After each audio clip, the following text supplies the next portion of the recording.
चलिए आगे बढ़ते हैं। देहरादून से अगली महत्वपूर्ण अपडेट आपको बता रहे हैं। जानकारी मिल रही है कि निकाय चुनाव के बाद जो महत्वपूर्ण दायित्व है वो बांटे जाएंगे। सरकार में अलग अलग पदों के से जुड़ी जो जिम्मेदारियां हैं वो निकाय चुनाव के बाद उनका वितरण होगा।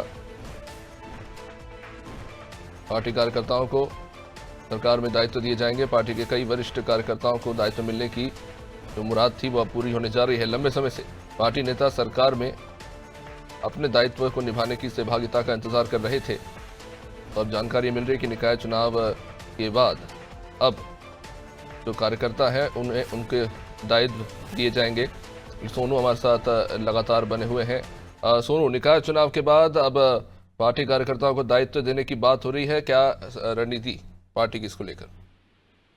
देखिए, जब उत्तराखंड में सरकार का गठन हो रहा था 2022 की बात करें, विधानसभा चुनाव के बाद, उस वक्त से ही जिन पार्टी कार्यकर्ताओं ने चुनाव के दौरान 2022 के विधानसभा चुनाव में कड़ी मेहनत की थी और कुछ ऐसे पार्टी के वरिष्ठ पदाधिकारी हैं जो दायित्व का इंतजार कर रहे हैं। सरकार में अलग अलग समितियां हैं, अलग अलग सलाहकार के पद हैं, निगम के उपाध्यक्ष हैं, कुछ समितियों के सदस्य हैं और कुछ आयोग हैं जिनके हाल ही में जो अध्यक्ष हैं उनके पद खाली हुए हैं। जैसे बद्री केदार मंदिर समिति के जो अध्यक्ष का पद है वो अभी खाली हुआ है। इसके अलावा बाल संरक्षण अधिकार आयोग के अध्यक्ष का पद भी हाल ही में खाली हुआ है और महिला आयोग के अध्यक्ष का पद भी अभी हाल ही में खाली हुआ है। तो ये तमाम ऐसे पद हैं जो दायित्वधारी हैं, जो सरकार के अलग अलग स्थानों पर, अलग अलग विभागों में, समितियों में, परिषदों में, जहां पर उपाध्यक्ष, अध्यक्ष और सलाहकार के जो पद हैं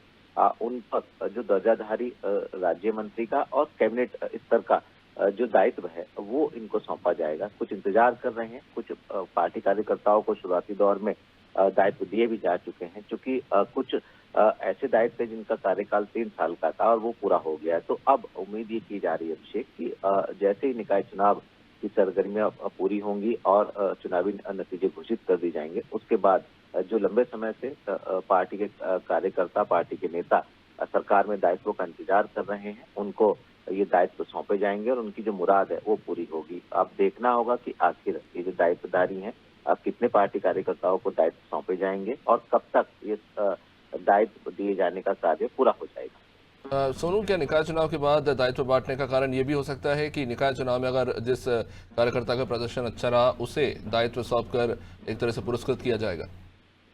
अब बिल्कुल आप सही कह रहे हैं अभिषेक, इस बात से इनकार नहीं किया जा सकता है, क्योंकि चुनाव में किस पार्टी कार्यकर्ता की परफॉर्मेंस अच्छी रही है, चूंकि पार्टी के कार्यकर्ताओं को जिम्मेदारी दी गई है, कुछ को प्रभारी बनाया गया है, चुनाव के लिहाज से बात कर रहे हैं, कुछ को मंडल का प्रभारी बनाया गया है, कुछ को वार्ड के प्रभारी बनाया गया और पन्ना प्रमुख जैसी तमाम व्यवस्थाओं के तहत जो है वो पार्टी ने कार्यकर्ताओं को जिम्मेदारी सौंपी है और ऐसे में उनको ये भी कहा है कि जिसका चुनावी परिणाम बेहतर होंगे उनको कहीं ना कहीं सम्मानित किया जाएगा। तो एक सम्मान के तौर पर भी आप इसको देख सकते हैं और इन चुनावों से जोड़ करके भी आप इसको देख सकते हैं कि जिसकी परफॉर्मेंस इस चुनाव में, क्योंकि नगरीय क्षेत्र के चुनाव में जिसका चुनावी परिणाम बेहतर होंगे, जिस क्षेत्र के कार्यकर्ता पदाधिकारी के, उसको सरकार में जिम्मेदारी दी जाएगी और कहीं ना कहीं ये भी एक वजह हम इसको मान सकते हैं।